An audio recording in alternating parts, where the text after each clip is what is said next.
Good afternoon, everyone, and welcome to today's session. For those who haven't joined us before, I'm Shania Ferdinand, and I work on a team at NatWest that supports enterprise and, most importantly, looks at the ways that we engage with small businesses by connecting businesses with our programs of support. There are a few ways in which we provide support to small business, and one of these is our Business Builder, which helps businesses with digital and event-based learning. Business Builder also offers a digital community from which you can grow your network and learn from your peers. And for more established business owners, we have our 6-month accelerator and fintech accelerator programs, which have been tailored to support businesses to grow and scale, offering mentoring, coaching, and also that invaluable network of peers to connect with. Our digital business hub provides content relevant for your business in the form of articles, videos, and toolkits, which provide intelligent and practical solutions to everyday business challenges. So if you have a business need and want to know more about some of the ways we may be able to support you, then please do feel free to get in touch with me. So on to today's session. I'm very excited to welcome you and also thank you for joining us today for our In Conversation with session, which is part of our Powering Our Community series. As part of our In Conversation with sessions, you'll be hearing the inspiring journeys of relatable entrepreneurs, learn what motivates them, as well as the hows and whys of building their dreams as they share their learnings with you. Before I introduce today's guest, just a bit of housekeeping for you all. Please feel free to use the comment function to connect with each other by sharing who you are, where you're from, and your business, and to post any questions. And if you do have a question for today's guest, then please can I ask that you type a Q at the beginning just to make sure that I don't miss it. Once I introduced our guest, I'll be asking some questions, but I will also ask yours. So please do post them in the comment section as we go. I'm now very pleased to introduce today's guest, Justin Gilchrist. Justin is the founder of Flyte, a local marketing platform for service-based businesses. He's also the founder of South, a 13-year-old corporate hospitality company based in Manchester and employing 30 staff.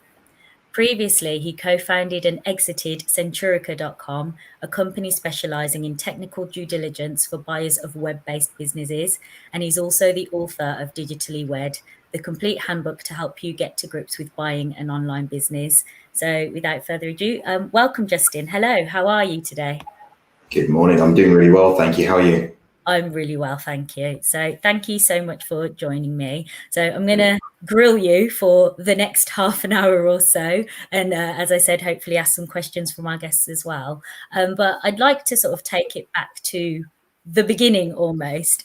So my first question is, have you always had a passion for tech, or was there a specific catalyst or significant moment in your life that sparked your interests? Sure. So I wouldn't really say I have a passion for tech as much as I have a passion for new things. And the thing I like about tech is it's constantly evolving. And when you have a grasp of technology, then you have a grasp of what's coming next, and you're able to do things that many people still haven't figured out. And there's always something, sounds kind of like cliche to say magical, but there's always something magical about that. You know, you could just do all these new things that people didn't before know were possible. So I think I've always gravitated towards the new and gravitated towards things that are unique and different and not already out there. No, that's quite interesting what you said about it being magical, because I imagine if there were people from the past who saw the way we live today, they would think that it is magic, some of the things that we're able to do, talk to people no matter where they are around the world, able to, sorry, I've now forgotten everything else that technology does, but I mean, but it does allow us to do it. Internet, all that good stuff. Exactly. And it's amazing how much it enables to do, especially with what's been going on over the past 6 months. Sure. So in terms of, I guess, being an entrepreneur, did you always have ambitions to have your own businesses, or did you have plans that were kind of taking you in a different direction before? Sure. I think like most entrepreneurs, I sort of fit the cliche where you grow up and you just know that you're an entrepreneur from young. I think it's because you know you're unemployable, and many people joke about being unemployable. I genuinely think we'd make good employees for really short periods of time. But the minute we're asked to not innovate, or the minute we're asked to kind of collar within the lines and not find a different way or what we think is a better way, then we're probably going to run into problems and get fired really quickly. So I think part of it is a lifestyle choice, and the other part of it is kind of not really having many other alternatives when you're the kind of person that doesn't readily accept things the way they are, but you want to create change, and you really want to sort of push an agenda to make things better. Mm-hmm. Were you one of those entrepreneurs that like were always trying to sell something to people? I've heard a story of like children in the playground who'll buy sweets from the tuck shop and then do almost like a 50% markup. They buy them for 50p and sell them to their peers for £1. See, I'm laughing because like that is the ultimate entrepreneur cliche. And it's like I just want to stay clear of that. Unfortunately, I was, but I don't want to admit that because literally, I think you've got thousands of stories of everyone. And I always wonder because you hear so many of these stories. I'm like, how do actual tuck shops make money? Or at least in the 80s, where most of these entrepreneurs were going to school in the 90s. Like apparently there were so many people selling sweets in the playground. I don't think the schools could have made money, but yeah, unfortunately, I fit the cliche. Well, no, it's good to know. I'm building a picture of you. So coming on to Centurica.com, what were the motivations for you and your co-founders to start that company? And what were sort of the common or simple mistakes that you noticed or did you see others making when investing in web-based businesses? Sure. So I suppose like everybody else, the whole industry of buying and selling web-based businesses was really in its infancy. When I started, and I started really, really small, buying things like e-commerce sites off, ironically, people who I developed the sites for as a designer or a developer. I saw that the site failed, maybe because I didn't have enough marketing or promotion behind it, but the actual mechanics behind the site itself were solid, and the sort of demand was there. So it came from having this desire to make things better and to sort of fix things that are broken. I think this is why most entrepreneurs have a hero complex, but I think that's a whole other webinar in itself. So I didn't actually know my co-founders before Centurica, but I started blogging and writing about my experiences, about my mistakes. So I think one of the best ways of learning is to put something out there.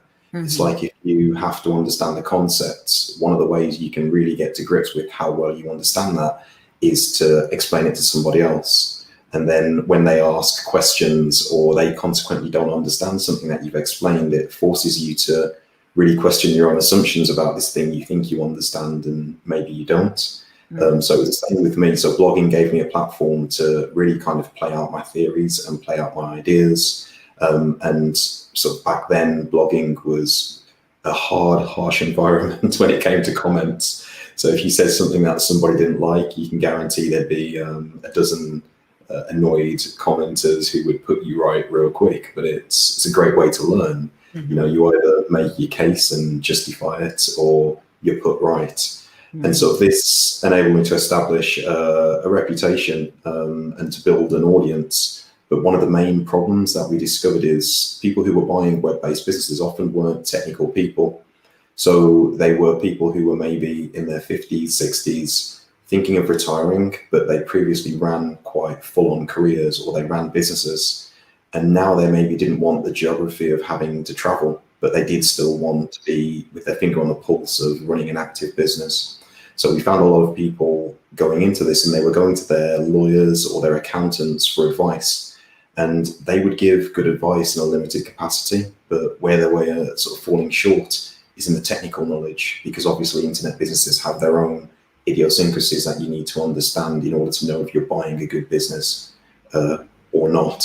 So that kind of drove us to get together with my co-founders who were also in the space and also really passionate about seeing people weren't being ripped off or people weren't buying poor quality assets, to start Centurica and to build a business out of doing what we loved, which was essentially finding all of the problems and the issues and potential deals, but also being able to educate people about what a good deal looked like.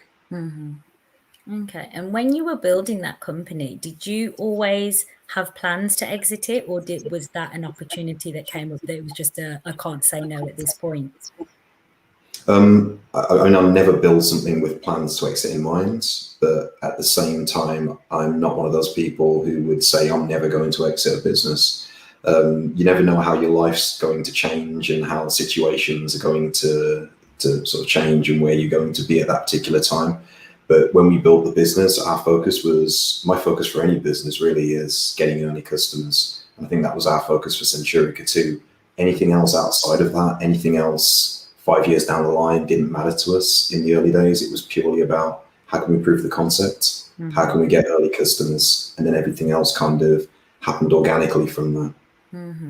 And do you now, in hindsight, do you have any sort of advice for anyone else who would be looking to sort of scale and maybe sell a business, or who are looking to exit a business? Yeah, absolutely. So we found a lot of founders who didn't plan early enough. So part of selling a business is not just about the underlying asset, which is the business that you're selling, but it's about people's perception of that business. So one of the main issues is people often didn't keep clear financials. If you're a buyer, you want to look at that business and you want to know, with the current owner removed, can you still go in and make money? And of course, it's very different if you're buying a traditional bricks and mortar business, which is more of a business sale, versus buying an e-commerce website, which is more of an asset sale, because you're effectively taking that website into your own business that may already exist, or you may form from scratch. And then you've got your own sort of fixed costs around that. Is what we call seller's discretionary income. But with an offline business, you're taking everything there. So even more so, I'd say make sure that your financials are well put together, and start thinking about cutting all unnecessary expenses, but also start thinking about making everything trackable. So a buyer is going to want to know where your customers come from. They're going to want to see analytics. They're going to want to see where your conversions happen. And many people just don't have that installed in the early days. So when they come to sell, they have to spend a certain amount of time trying to get some history and some data. So start tracking from the beginning almost. Absolutely. And make sure it's working, because it's easy to set up Google Analytics and to turn on conversion tracking. From my experience looking at 100 odd sites, I'd say maybe 20 of them actually have their conversion tracking set up correctly. And it's all good and well to say that you get 50% of your traffic from social and 5% of your traffic from, a tiny referral link. But if that link happens to send all of the traffic that actually converts, then, that's where you need to focus your attention. So it's not just useful if you're selling, but it's also useful for you operating the business day in, day out, to know that the information you're getting is solid and you can make good decisions from it. Okay, thank you. So you've been very, very busy over the past few years, and you're also the author of Digitally Wed, which, to remind our audience, is the complete handbook to help you get to grips with buying an online business. Could you, I know you mentioned you did some blogging, but can you maybe tell me a little bit more about how Digitally Wed came about? And again, was it that right time, right place, or did you always have ambitions to become an author? So I have zero ambitions. I had zero ambitions to become an author. I still now have zero. Authors make no money and do a lot of hard work. So Digitally Wed was a passion project. I wanted to put something out there that took a lot of the things that I wrote about in various different places on other people's blogs and on my own blog, and put it into one place. So if people couldn't afford to use Centurica, they could at least read through this and get all of the information they needed to know to proceed with the deal from start to finish. And I think the main problem at the time, which is probably still the case, is when you go online and you look for advice, there's a lot about SEO and there's a lot about social and there's a lot about marketing, but there's very few resources about operating a business, about kind of the mechanics behind that business, teaching people things like customer lifetime value and customer acquisition costs and how that affects your overall business and your profitability. So I think Digitally Wed is quite useful for people who are also operating a business as opposed to thinking of buying or selling one.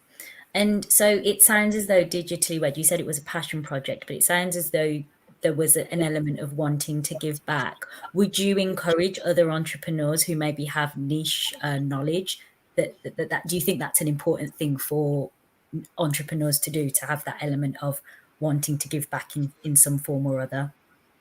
I mean, I think the right answer is yes, but the technically correct answer is it has to feel good. There's no point in giving back if it feels arduous or it feels like you're having to give away more of yourself than you have to give. And the problem being an entrepreneur is you're often busy. If you have family life, you're juggling that with work, and that's not always easy. So I think if giving back feels good and you have the time to give back, then do so. But it's a case of putting on your own life vest before saving others. I think you have to make sure you're in a stable place and you have enough time to do the things you need to do on your business to make that a success before committing too much time to giving back. But if you can, then absolutely, I think it's a good thing to do. Thank you. No, that's really important. That I love that analogy of putting on your own life vest or your own life mask before you can help others, because you can't be effective at supporting others unless you are, as you say, in a good place yourself. Absolutely. So moving on now to sort of talk a bit more about your current endeavours. So you're currently the director of South Catering, which again for our audience is a business catering company serving Greater Manchester and Cheshire, which has also been described as a tech company disguised as a service company. So what attracted you to kind of using or utilising tech to improve service for customers? And how do you think that tech can innovate in the food industry? So I think I've always been attracted to tech and the efficiency that technology can bring in general. But my other love is foods. And when people say their love is food, I think they often mean that they're really passionate about sort of discovering new food and sort of food with travel. I literally mean my passion is food. Like I really like to eat. Probably shouldn't be this size. I should be a lot bigger. Me too. So yeah, so I mean, it was the ideal, right? If you can sort of find a business that combines your interests. So originally we bought a chain of delis. Worked out that we were really, really bad at retail, and this was around the time of the financial crisis. So being bad at retail plus poor economic conditions just meant it was really hard to make money. So we figured that a better model would be corporate catering. Simply because it was a really dated, a really sort of stodgy industry. And there aren't many industries left that haven't been massively disrupted by technology. So corporate hospitality and food and corporate catering was one. I think mortgage conveyancing is another, but that's probably a discussion for another day. But it was just one of those industries where by bringing a better level of service, we realized that actually the customers, when it comes to corporate catering and corporate hospitality, aren't necessarily the people that are eating the food, but it's the people that are ordering the food. So it's the people within organizations ordering for other people. So actually the benefit to them is the service, not the food. Where at the time, most caterers focused solely on the food and making the food amazing, but the service was often lacking. So we turned that on its head and effectively found a way to use technology to deliver the same amount of output that probably a workforce twice our size should be delivering, but with a lot less people, which meant more money for shareholders, more money for our employees, and a better company overall. That's a really great example as well of really kind of nailing down who your customer actually is, because so many people, as you said, are the caterers, would think that the customer is the person who's eating the food and not necessarily the company that's ordering the food. So having that nailed down, like it just proves how much more beneficial that's been for you, the fact that you can offer so much more but on with smaller resource. Absolutely, and they have totally different priorities as well. So someone eating the food is going to be concerned about variety, and they want things different because it's a chance to eat outside of what they'd usually eat in their own home. Whereas the sort of office manager or the sort of HR director that's ordering catering for their team, they're actually more concerned with playing it safe because they don't know the tastes of all of those people that they're catering for.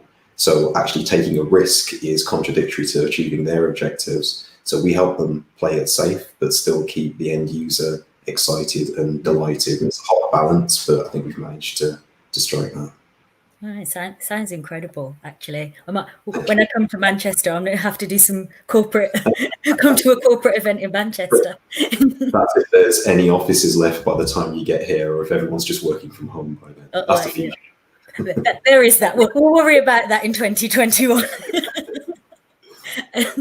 So you're also, again, a testament to your busyness, the co-founder and director of Flyte, which is a platform that allows businesses to manage their client reviews, reputation, and local marketing in one place. So can you please tell me a bit more about Flyte and how your clients benefit, and how does using the platform allow them to improve their business reputation?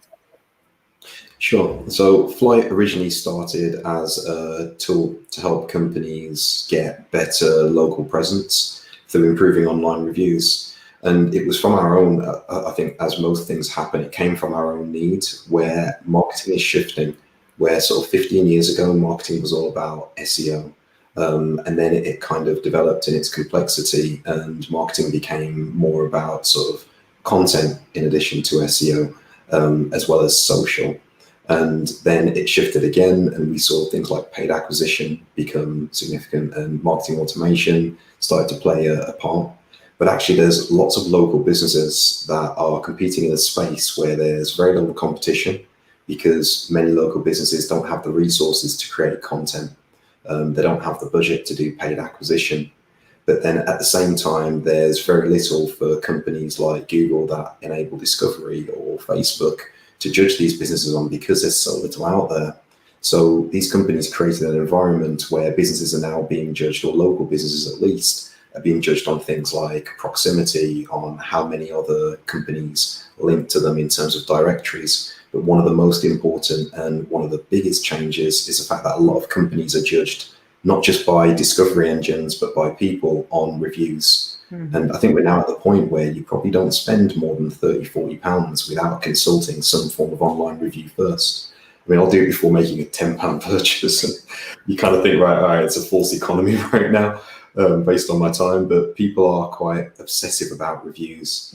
So Flyte came about from helping companies get more genuine, authentic 4- and 5-star reviews from their customers, simply by reducing the amount of friction that was required in getting that review in the first place, and just making it really easy for their customers to leave a review, hence helping them really sort of increase their profile and sort of bump up their rankings in natural search. And as you said, people are definitely not shy about giving their opinions, especially via a digital platform these days. Yeah, absolutely. I think more so now, kind of post-COVID, in that we're doing less in the real world, and there's less kind of walking by a business and just walking in. So I think people, when they're using companies, are more inclined to use the online or the digital version. I've always seen this illustration where I think the caption is, on the internet, anyone can be who they want. And it's a picture of a dog at the NSA. I've totally butchered it. I've forgotten most of it, but the point of the story is, on the internet, you can be whoever you want, and that's a danger. I think a lot of us see it now. We order from places like Deliveroo, and now dark kitchens are on the rise. You could have somebody technically working from a garden shed who looks like the most amazing restaurant in the world, right next to the most amazing restaurant in the world. And without things like reviews, it's really hard to tell. So I think reviews are more important now than they have been before, but they've always been very important. So you've talked in the past about learning, that you do learning from direct experience, and sort of your views on the importance of failing fast. So can you tell us a bit more about a time or times that you failed, and what the most sort of valuable lessons you gained from that? Yeah, absolutely. I mean, I've failed so many times. I think the problem is picking the most appropriate story. But I mean, we've had, for example, within South, we've had many forays into different things. One of the things is hot food. So we launched a huge part of the business that was focused on providing hot food for company events, whereas previously we'd only been about cold food. And for a company of our size, doing something like that takes a lot of money and a lot of time. And we had to get vehicles fitted so they could carry hot food, retrain all of our staff on the health and safety element of doing this. We had to do a lot of research and a lot of menu development. And ultimately, it turned out to be a total failure because there just wasn't enough demand at the price point we were putting the product at, where people with other people's budgets, being the company's budget, would think, actually, I'll choose that over cold food. So that's an example where we failed, and we actually could have done our research and put a product out to customers, maybe not figured out too much of the logistics behind it, but put that product out there and seen who actually pays for the product before going ahead and doing all of the work. Because we did surveys, and the problem with surveys is, when you ask people, do they want this fantastic thing, the answer is usually yes. But when you ask them to actually pay for it, then there's sometimes a disparity between the two. And that disparity for us was the difference between this thing being a success and a failure. So I think I've failed many times. We failed with Flyte, where we've put out new products that has taken us a really long time to get to market. And then consequently, it's been too complex of a service offering for us to maintain. So we've had to roll that back. But I think as we develop and as we go on, we're learning now to iterate quickly, but also launch quickly in the simplest sense that we can, which people call an MVP, which I think is often misleading. For us, it's not the minimal viable product, but it's the minimal sellable product, which is sometimes one step further than MVP, but it's how can we get revenue for this quickly to prove whether or not this thing's viable. Thank you.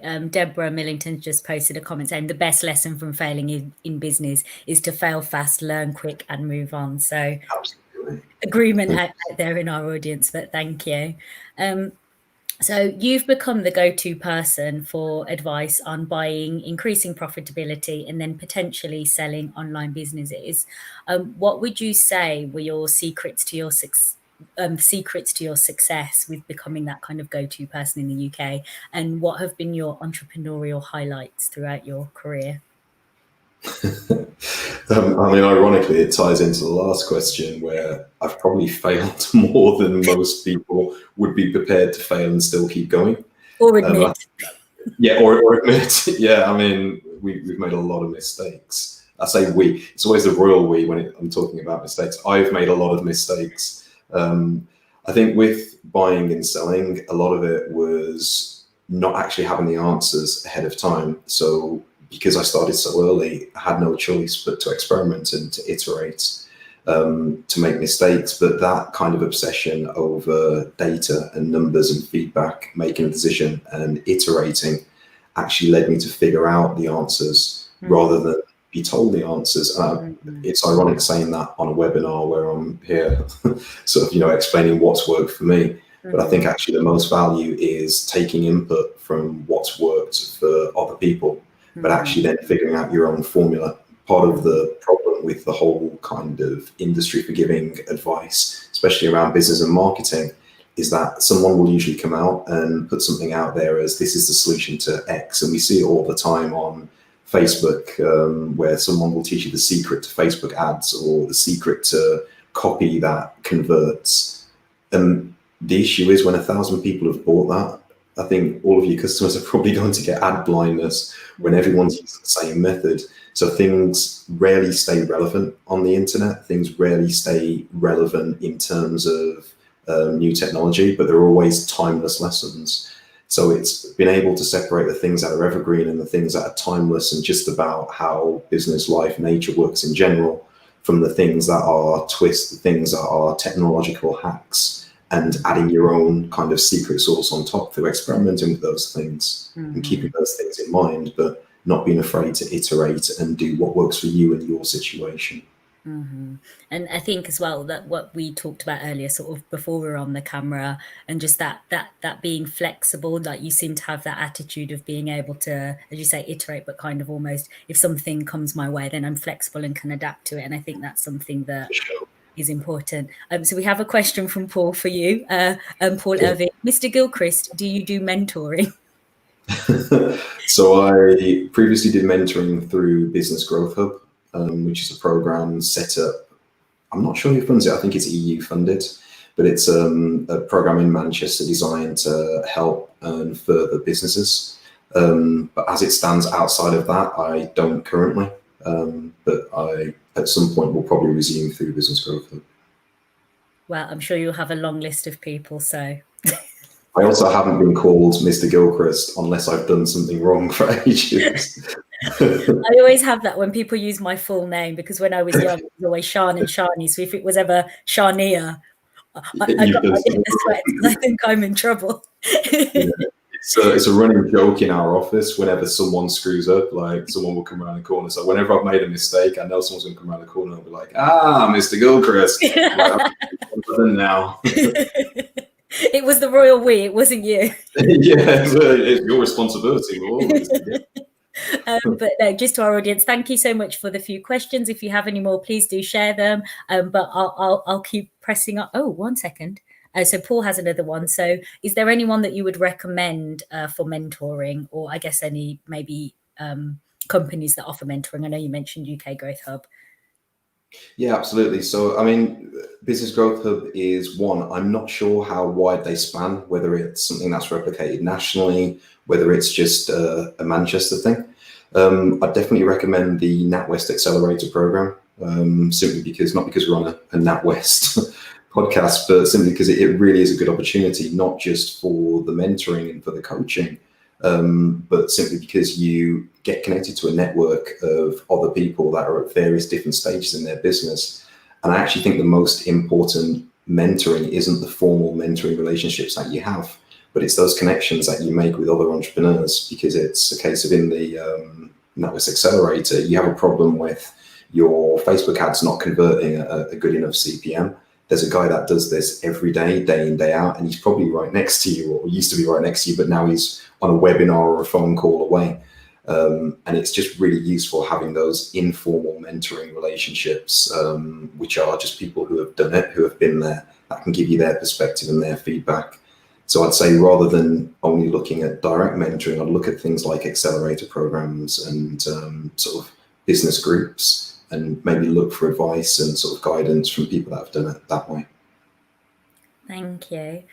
So my next question is, I guess, more around just how you manage kind of the demand. So it's well known that entrepreneurs in particular are at sort of a high risk of burning out. So with all the kind of demands on your time, with all of the businesses and also your family life, what do you do to manage those demands? And then also, what do you do to unwind? It's funny, I had this discussion with someone possibly yesterday, and it's always difficult for me personally. What I do is literally my hobby. I love business, I love programming, I'm a total nerd. I love scraping data, and I love property, and all of those things happen to be my business or my business interests. So I suppose I am both fortunate and unlucky in the same vein, simply because I'm fortunate because I don't feel like I need to unwind when I'm doing the things I enjoy.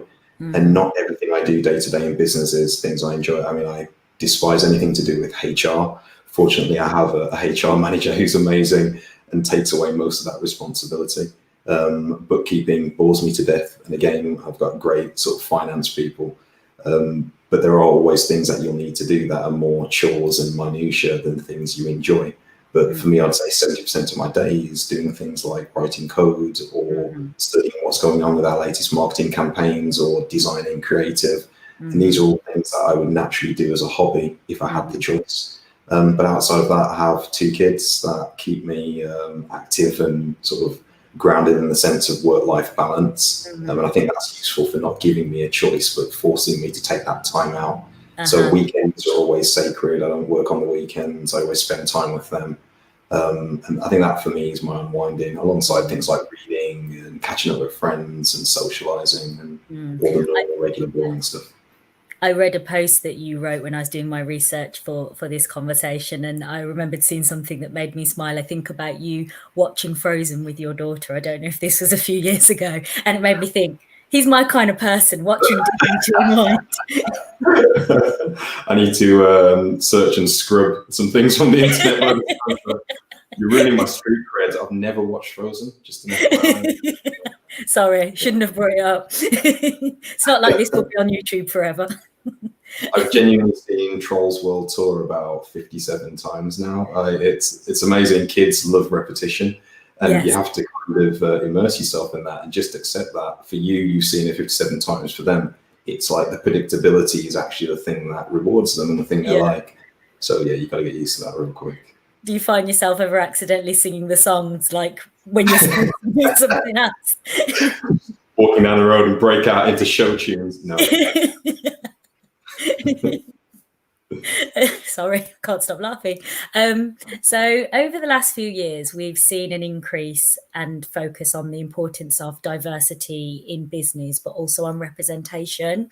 So I'm kind of taking you back to the beginning again. But growing up, were there any people that, whether it would be in your life or sort of people that you were aware of who inspired you? And also, when you were starting along your business journey, were there any entrepreneurs specifically or business people that inspired you as an entrepreneur? Sure. So it's difficult because I suppose the people who inspired me weren't necessarily business people. And they weren't necessarily diverse people in the sense that they weren't diverse in their field, but the people who inspired me were more people who were doing really big things, who had apparently came from nothing. So people in sort of personal development fields or people in business that had achieved a lot. I was always fascinated by their journey and their struggle. And I think that's the important thing about diversity, whereby we do need role models. Whenever I see something, there's always a subconscious part of me that will look at someone who's a minority who's become a billionaire and just feel a little bit more identification with that. And it makes you realize that despite what people say, the system isn't necessarily rigged. It's a controversial argument whether it's more difficult or not, but I personally believe you are responsible for what happens to you. You make your own luck. You will succeed because you want to. The system is almost neither here nor there, with the exception of people who have extreme hardship because of where they geographically live or where they happen to be born. So I feel in terms of role models come from all different walks of life and all different types of people. And I think they have to be very personal to you, and they have to exhibit qualities and values that you identify with and you want to replicate in yourself. But yeah, I'd say that's the easy answer. Thank you. So I have one more question myself. So if there are any questions from our audience, please get them in now. So I'll move on to my question, and then if we have any extras, I'll let you know. But if not, we will close it there. So a bit of a cheeky question, as I'm not cheeky, but it may be that it's state secret. But so can you share a bit with us maybe about what's next in the pipeline, whether it be for Flyte, South, or have you got any other sort of projects in the works that you're thinking about? Sure. So I already chastise myself daily for being involved in two businesses. I genuinely think that if you have the choice, focus on one thing. And I say I absolutely have the choice. But I'm currently involved with two businesses that excite me. It is very difficult doing two things. So I certainly won't be taking on anything new. In terms of South, we were hit really hard by the closure. A lot of our business prior to March relied on people being in offices and relied on people ordering for things like meetings and events, which naturally took a massive decline because of COVID. So we managed to pivot really quick and launch two services. One is Wellbox and the other is Kiosk. Wellbox is a service where we deliver work at home gift boxes to companies that have employees currently working at home. Which addresses the fact of people being forgotten and people being sort of isolated. But we also give back with that, where we give a meal for every box that company sends to a local homeless shelter. So I think that's something I'm quite excited about at the moment, and that's something that's showing great growth and a lot of traction. Kiosk is something we've recently just launched, where we're delivering meals to companies, to people inside companies, but having that relationship directly with the individual. So it allows us to innovate a little bit more and get deeper with our menu development and put out things that are a lot more exotic than what we could usually sell through corporate hospitality. But now we're selling to people, there's a market for it. In terms of Flyte, we're a technology company, so there's always developments and always things in the pipeline. We're rolling out a new release in 4 hours. Oh, very exciting. So that's going to be one of a few new releases scheduled for this year. But that's constantly evolving and constantly changing. But again, it's exciting to be working on that. Okay, well, thank you so much, Justin. I've really enjoyed our chat today. And thank you to everybody who joined. Next up in the series, we have Supporting Employers, where you'll get to hear from Adiola Trigger from our team in NatWest Mentor, and she'll be discussing life after lockdown. So employers will get to hear practical issues and possible solutions, including how to approach an increase in flexible working requests and tips for managing teams remotely, as well as how to support employees who may not want to return to the office due to their concerns related to coronavirus. So please do join me again at the same time, same place next week. And in the meantime, stay safe and stay blessed. Thank you. Thank you.